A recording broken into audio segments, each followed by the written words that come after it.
Jubilee by ఎలక్షన్లో ఎవరు గెలిచే ఛాన్స్ ఉందంటారు? మరి తెలంగాణ రాష్ట్రంలో కాంగ్రెస్ పార్టీ అధికారంలోకి వచ్చి 24 నెలలు గడిచిన ఏదైతే రాష్ట్ర ప్రజలకు కాంగ్రెస్ పార్టీగా కాంగ్రెస్ ప్రభుత్వం ఏర్పాటైతే ఏమేమి చేస్తానని చెప్పి హామీలు ఇచ్చిందో ఆ హామీలలో 6 గ్యారెంటీలు 420 హామీలను ఇచ్చి ఏదైతే ఈ రాష్ట్రంలో ఇవాళ కేసీఆర్ కంటే గొప్పగా తీర్చిదిద్దుతా తెలంగాణ రాష్ట్రాన్ని ఒక బంగారు తుణుకగా మార్స్తానని రేవంత్ రెడ్డి గారు అండ్ కాంగ్రెస్ పార్టీ అధిష్టానం రాష్ట్ర నేతలు ఏదైతే వారు చెప్పిన హామీలలో 1-2 అమలైనవి తప్ప మిగతా హామీలన్నీ అమలు పరచడంలో ఘోరంగా విఫలమైన సంగతి రాష్ట్ర ప్రజానీకానికి తెలుసు.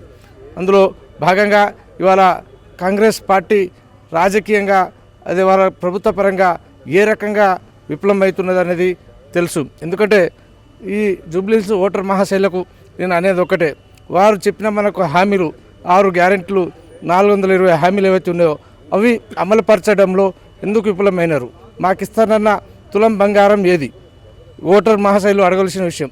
మాకిస్తానన్న మహిళలకు 2500 రూపాయలు ఇవి, మాకిస్తానన్న ఏదైతే ఫీజు రియంబర్స్మెంట్ కావచ్చు, మాకిస్తాన పిల్లలకి ఇస్తున్న స్కూటీలు ఇవి హామీలను ఇచ్చి కళ్ళబొల్లి మాటలు చెప్పి గద్దెనెక్కి ఇవాళ నేనేం చేస్తా, రాష్ట్రం దివాలా తీసింది, నేనేదో లంక బిందెలు ఉంటాయి అనుకున్నా, కానీ ఖాళీ బిందెలు నేను చెప్పి రేవంత్ రెడ్డి గారు రాష్ట్ర ముఖ్యమంత్రి ఆ స్థాయిలో పదవి అనుభవిస్తూ మాట్లాడడం విచిత్రం విడ్డూరం.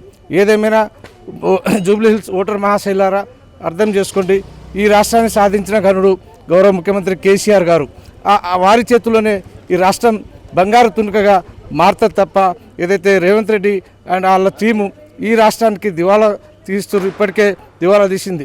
ఇలా గ్రామీణ ప్రాంతాల్లో యూరియా లేక గ్రామీణ ప్రాంతాల్లో ఏదైతే రుణమాఫీ చేస్తానని చెప్పి ఏదైతే పెన్షన్ పెస్తానని చెప్పి 2-4 చేస్తానని చెప్పి అనేక హామీలు ఇచ్చిన సంఘటనలు ఉన్నాయి. కనుక ఇది ఏదైతే జూబ్లీహిల్స్ ఎన్నికల్లో ఈ అభ్యర్థి మాగంటి గోపీనాథ్ గారు ఎంత మంచి వ్యక్తి, తను అకాల మరణం చెందడం వల్ల ఆ కుటుంబానికి మనము కృతజ్ఞతగా ఉండాలి. ఆ కుటుంబంలో నిలబడ్డ వారి మిస్సెస్ వారికి మీరు స్వచ్ఛందంగా అఖండ మెజార్టీతో ఓట్లేసి గెలిపిస్తున్న తప్ప కాంగ్రెస్ ఇచ్చిన హామీలను అమలుపరచడంలో వారు ముందుంటారు. లేని ఎడల ఇంత ఘోరంగా విఫలమైన మనకిచ్చిన హామీలను అమలు చేయకుండా మనం ఓట్లేసి ఆ పార్టీని గెలిపిస్తే మన యొక్క వారు ఏమంటారు, చూసినావా మా పార్టీ ప్రభుత్వం పని చేయకుండా మాకే ఓటేసిరని గల్లెగిరేసి చెప్పి ఇవాళ బీఆర్ఎస్ పార్టీని అభాస్పాలు చేసే విధంగా ఉంటుంది. కనుక ఈ యొక్క ఎన్నికలో ఏదైతే సునీతమ్మ గెలిపే మరి యొక్క అభివృద్ధికి, రాష్ట్ర అభివృద్ధికి, మరి నియోజకవర్గ అభివృద్ధికి నాంది పలుకుతుంది. కనుక ఈ యొక్క సునీతమ్మ గారి కారు గుర్తుకు ఓటేసి మీరంతా అఖండ మెజార్టీతో గెలిపించవలసిందిగా ఈ జూబ్లీహిల్స్ ఓటర్ ప్రజానికానికి నేను ఒక రాష్ట్ర ఉద్యమకారుడిగా తెలంగాణ రాష్ట్రం వచ్చేంత వరకు అరగుండు అరమీషం అరగడ్డం అర్ధనగ్నంగా 3 సంవత్సరాల 6 నెలల పాటు ఈ తెలంగాణ రాష్ట్రం సిద్ధించాలి. గతంలో ఏదైతే ఉమ్మడి ఆంధ్రప్రదేశ్కు ఉన్నప్పుడు మన నీళ్లు నిధులు నియామకాలు దోసుకొని మనకు దివాళా రాష్ట్రంగా దివాళా ప్రాంతంగా ఏర్పాటు చేసిన సీమాంధ్ర వాసుల పీడ చీడ విడుదలైంది. కానీ ఈ యొక్క కాంగ్రెస్ పాలనలో ఏదైతే మన యొక్క స్థితిగతులు మనకు కావాల్సిన నిత్య వస్తువులు కావచ్చు, నిత్య అవసర వస్తువులు కావచ్చు, ఇతరత్ర వస్తువులలో ఎలాంటి రేట్లు పెంచుతున్నారు. ఇవాళ ఫ్రీ బస్సు ఎవరు పెట్టమన్నారు? ఆ ఫ్రీ బస్సులో ఆడోళ్ళకి ఆడలే జుట్లు పట్టుకొని కొట్టుకునే పరిస్థితి.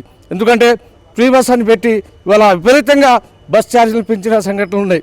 కనుక ఈ యొక్క జూబ్లీహిల్స్ నియోజకవర్గ ప్రజలు మీరే రేపటి న్యాయ నిర్ణేతలు కనుక మీకు ఓటేసే హక్కు ఉన్నది. కనుక ఇది గ్రామీణ ప్రాంత ఎన్నికల్లో, ఎందుకంటే స్థానిక సంస్థల ఎన్నికలు ఎందుకు పెడతలేడు?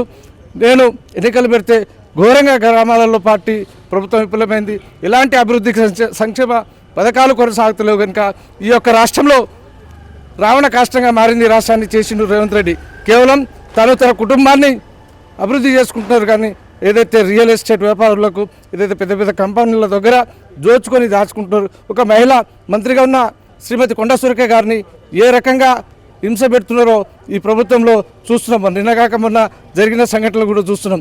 కనుక ఈ ప్రభుత్వానికి బుద్ధి రావాలంటే జూబ్లీహిల్స్ ఎన్నికలే ఈ రాష్ట్రానికి మార్గదర్శకులు అవుతారు. కనుక ఓటర్లే మార్గనిర్దేశకులు అవుతారు. కనుక జై హింద్, జై తెలంగాణ. కారు గుర్తుకే మీ అమూల్యమైన ఓటు వేయాలి.